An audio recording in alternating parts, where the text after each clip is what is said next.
नमस्कार बच्चों। NMMS exam 2024 19 जनवरी 2025 यानी कल रविवार को आपका एग्जाम होने वाला है। आपको क्या-क्या सावधानी रखनी है और क्या किस प्रकार से आपको एग्जाम हॉल में जाकर क्या-क्या करना है, उन सभी की जानकारी हम एक-एक करके जानेंगे। क्या-क्या तैयारी करके जाएँ? सबसे पहले अगर हम बात करें कि आप जब घर से जाएँगे स्कूल सेंटर पर जहाँ आपका एग्ज़ाम होना है, वहाँ आपको क्या-क्या तैयारी करके जाना है।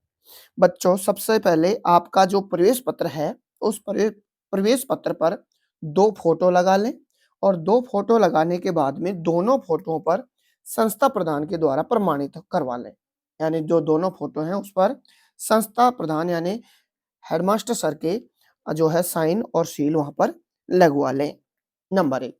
दूसरी बात, जो ये प्रवेश पत्र होगा आपका, आप इसके साथ में प्रवेश पत्र के साथ में बच्चों अपना आधार कार्ड साथ ले जाएँ।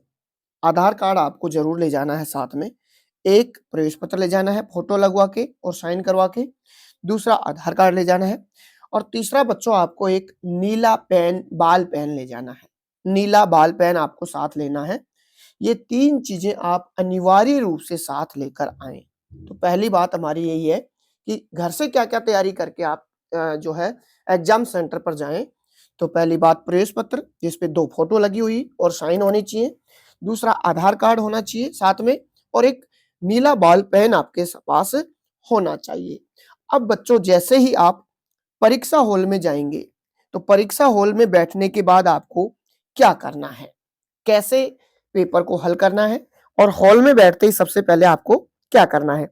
बच्चों, परीक्षा हॉल में बैठने के बाद जब आपको पेपर दे दिया जाएगा, तो आप सबसे पहले ओएमआर सीट की पूर्ति करें।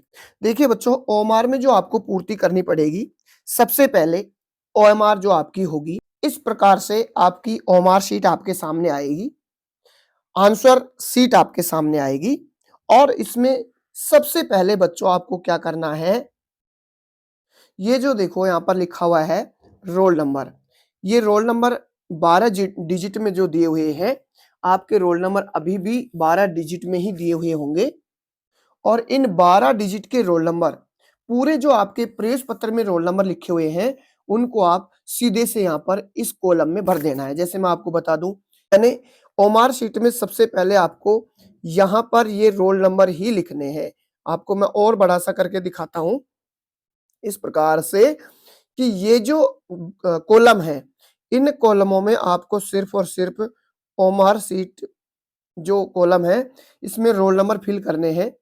जैसे मैं फिर से आपको बता देता हूँ 33021, इसके बाद में मान लीजिए हमारे 0 है, इसके बाद में मान लीजिए हमारा अंक 2 है, 1 है, 5 है, 7 है, 6 है और 7 है। इस प्रकार से इन कॉलमों में प्रत्येक कॉलम में एक अंक भरना है और इसको भरने के बाद में ये जो रोल नंबर हमारे हैं बच्चों, इन रोल नंबर को भरने के बाद में थोड़ा-सा और आप यहाँ पर ध्यान दें। जैसे आप देख रहे हैं कि 3 आपने शुरू में इस शुरू के कॉलम में लिखा है, तो इस 3 के नीचे जो 3 अंक लिखा हुआ है गोले में, उसको क्या कर देना है बच्चों, इस प्रकार से गोला कर देना है। फिर जैसे कौन-सा अंक आपका है, आपका जो अंक है, उसके नीचे उसी अंक को गोला करना है। फिर 0 है, तो नीचे आएगा 0, जैसे ये रहा देखो 0, ये 0, तो इस 0 को गोला कर दिया। फिर बच्चों जैसे 2 है, तो 2 को गोला कर दिया, फिर 1 है तो 1 को कर दिया, फिर 1 है तो 1 को कर दिया, फिर 2 है तो 2 को कर दिया, फिर 1 को कर दिया, फिर मान लीजिए 5 है, फिर 7 है, इस प्रकार से 7 को कर दिया, फिर मान लीजिए 6 है और फिर मान लीजिए 7 है। तो जो आपका अंक आपने इस कॉलम में भरा है, उस कॉलम के नीचे जो डिजिट हैं गोले में, जो कॉलम में आपने अंक भरा है, उसी संख्या के गोले को आपको काला करना है नीले बाल पेन से, यानी उसको गोला पूरा भर देना है उस अंक को जो आपने कॉलम में भर रखा है। अच्छे से आपने समझ लिया होगा। दूसरी बात बच्चों, यहीं पे अगर बात करें तो कैटेगरी वाला जो कॉलम है उसके सामने आपको गोला करना है।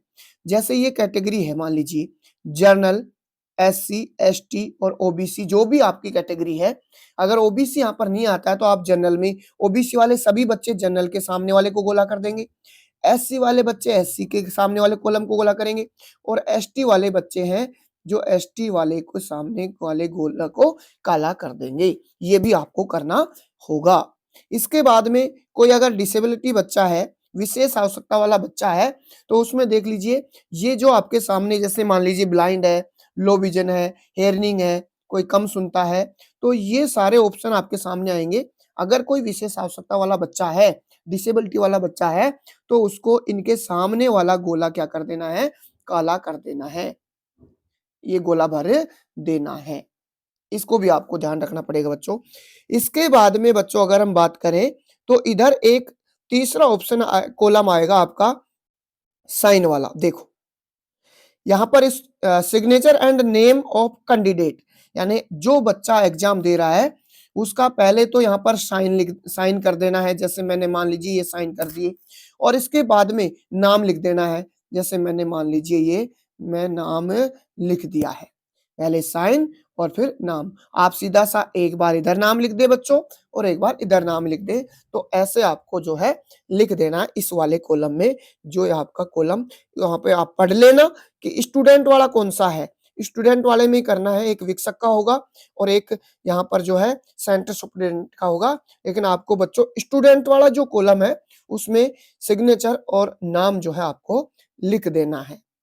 अब बच्चों अगर हम बात करें कि आपको उत्तरक पत्र जो कोई प्रश्न आपको या मान लीजिए ओमार शीट में भरना है, और रोल नंबर की पूर्ति कर ली आपने, कैटेगरी की पूर्ति कर ली, अब आप पेपर हल कर रहे हैं और पेपर हल करने के बाद में मान लीजिए पहला क्वेश्चन है और पहले क्वेश्चन का चौथा विकल्प आपका सही उत्तर होगा। वहां पर आपको विकल्प देखा आपने पहले प्रश्न के और आपका विकल्प चौथा सही आ रहा है, तो यहाँ पर इस 4 को बच्चा ऐसे गोला कर देना है, ऐसे गोला कर देना है बच्चा, इस 4 को बाहर नहीं निकालना, आपको फिक्स अंदर ही गोला कर देना है। जैसे मैं आपको दिखा दूं कि ये देखो, जैसे 9 का 2 उत्तर आ रहा है, प्रश्न नंबर 9 का, तो ये 2 को गोला कर दिया हमने इस प्रकार से। 11 का तीसरा उत्तर आ रहा है तो तीसरा को हमने गोला कर दिया।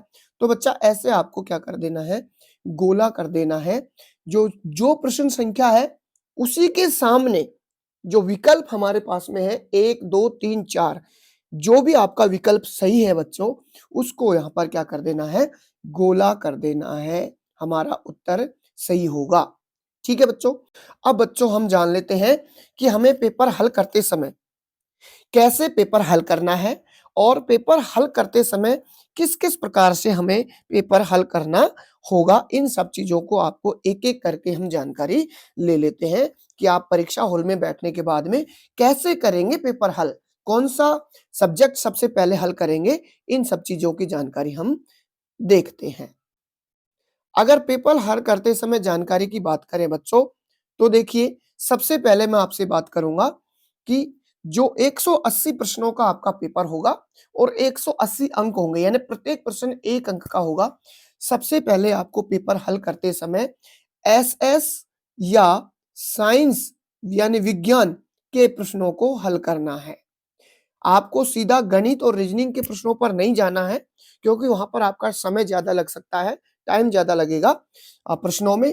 तो आप सबसे पहले एसएस यानी सामाजिक ज्ञान विज्ञान या विज्ञान के जो प्रश्न हैं उनको सबसे पहले आपको हल करना है बच्चों। ये आप ध्यान रखना है, आपको विशेष ध्यान रखना है इस बात का कि सबसे पहले आपको एसएस के प्रश्नों को ही क्या करना है, हल करना है। अब दूसरे नंबर पर बच्चों आप पहुंच जाएंगे, जैसे आपके एसएस और विज्ञान के प्रश्न हल हो जाएंगे तो आप रीजनिंग और गणित के प्रश्नों की ओर पहुंचना शुरू करेंगे। रीजनिंग और गणित के जो प्रश्न हैं उनको हल करना शुरू कर दें। रीजनिंग और गणित के प्रश्नों को हल करना शुरू करें, लेकिन बच्चों एक बात का आप विशेष ध्यान रखना, जो प्रश्न आपको आते हैं ना, जो प्रश्न आपको आते हैं उन प्रश्नों को आप हल करते हुए जाएं और सही विकल्प पर सही टिक करते जाएं। और जो प्रश्न बच्चों आपको नहीं आता है, जो प्रश्न आपको नहीं आता है उस प्रश्न क्रमांक को गोला करते हुए जाना। ताकि आपको बाद में पता चल जाएगा कि कौन सा प्रश्न मैंने हल नहीं किया है। प्रश्न संख्या को वहां पर क्या कर देना, गोला करते हुए चले जाना, और जो प्रश्न आपको नहीं आ रहा है उसमें ज्यादा समय खराब ना करें, सीधे आगे चलते जाएं, क्योंकि आपको समय खराब नहीं करना है। 180 प्रश्न है इस पेपर में बेटा, और 180 प्रश्न जो है उनको पूरों को हल करना है आपको, इसलिए आप ज्यादा समय खराब नहीं करें। जो प्रश्न आपको आते जाते हैं उनको आप सीधे से हल करते जाएं, और पेपर में ही इस प्रकार से उनको विकल्प को टिक करते जाएंगे। जो आपको आए हैं उन प्रश्नों को, हमने आपको पूरा पेपर देख लिया, जो प्रश्न आए हैं एक बार उन प्रश्नों को OMR में भर दीजिए बेटा। जो बेटा आपने प्रश्न कर लिए हैं उनको आप OMR में भर दीजिए, और OMR को भरना मैंने आपको बेटा बता दिया है। हम आगे बढ़ते हैं कि जैसे ही आप जिन प्रश्नों को कर लिया है आपने, उनके आप आंसर भर दिए हैं, और आंसर भरने के बाद में अब आपको फिर नहीं आने वाले प्रश्नों को देखना है कि कौन कौन से प्रश्न जो आपने गोला कर दिया था प्रश्न संख्या पर, उनको फिर से देखें। सभी प्रश्न करने हैं, जरूरी है, ऐसा कोई प्रश्न आपको छोड़ना नहीं है जो ओमार शीट में गोला नहीं करें, क्योंकि यहाँ पर गलत उत्तर का नंबर नहीं काटा जाएगा। गलत उत्तर का बेटा नंबर नहीं काटा जाएगा, इसलिए आपको सभी प्रश्न करने अनिवार्य हैं।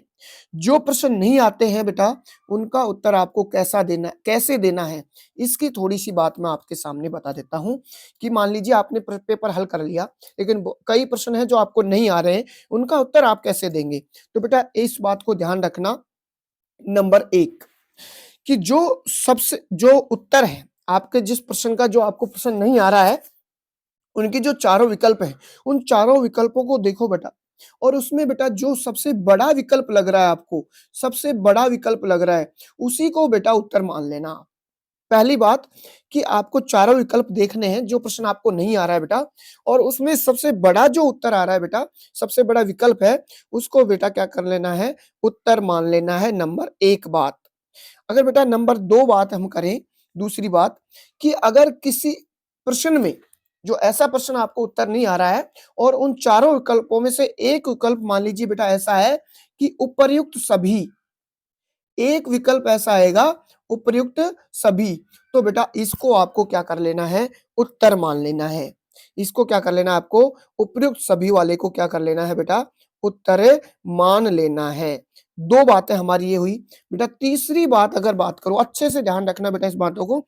तीसरी बात, अगर किसी प्रश्न के 4 जो विकल्प हैं और चारों विकल्पों में से किसी विकल्प में ऐसे कॉलम बना हुआ है, कॉलम बना हुआ है, तो बेटा उस कॉलम में कुछ लिखा हुआ होगा, किसी भी एक विकल्प में होगा बेटा, ये 4 में से उस कॉलम वाले विकल्प को बेटा आप सही उत्तर मान लेना।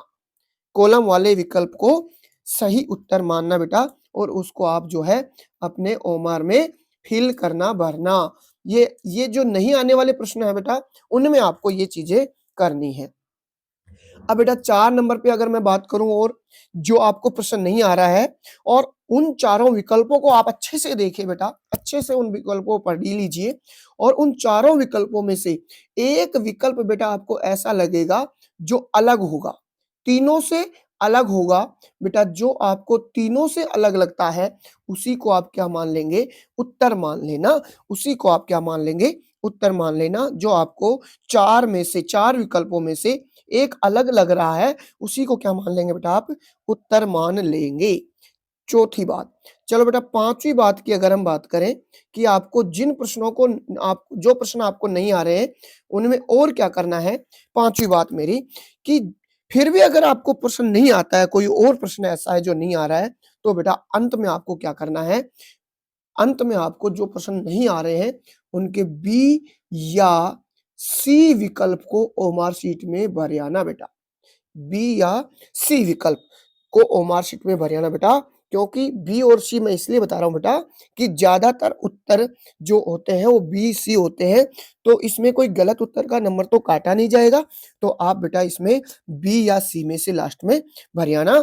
और छठी बात मेरी बेटा ये होगी कि जो आपको सामने पेपर में 180 प्रश्न आएंगे, इनमें से 180 के 180 प्रश्न आपको ओएमआर में गोले करने हैं, क्योंकि बेटा किसी प्रश्न का गलत उत्तर का जो है नंबर यहाँ पर नहीं काटा जाएगा। हो सकता है हमारा तुक्का लग के भी प्रश्न सही हो जाएगा और तुक्के लगाने के मैंने आपको कई तरीके से बता दिए हैं, 6-7 तरीके। इस प्रकार से आप इन तरीकों को देख लेना और अच्छे से आपका बेटा पेपर करना और सभी का बेस्ट ऑफ लक। आप सही एग्ज़ाम सेंटर पर समय से पहले पहुँच जाएँ, लेट नहीं हो क्योंकि रास्ते में किसी कारणवश अगर आप लेट हो जाएँगे तो एग्ज़ाम में नहीं बैठ पाएँगे। आपने जो तैयारी की है, आपके अध्यापकों ने जो आपके साथ में तैयारी करवाई है, उन सब की तैयारी से जो बहुत अच्छी तैयारी है वो बेटा आपको किसी भी बच्चे को लेट नहीं होना है। समय से पहले 1 घंटा पहले, डेढ़ घंटा पहले आप एग्ज़ाम सेंटर पे पहुँच जाना ताकि आपका सही तरीके से बेटा एग्ज़ाम हो सके। धन्यवाद।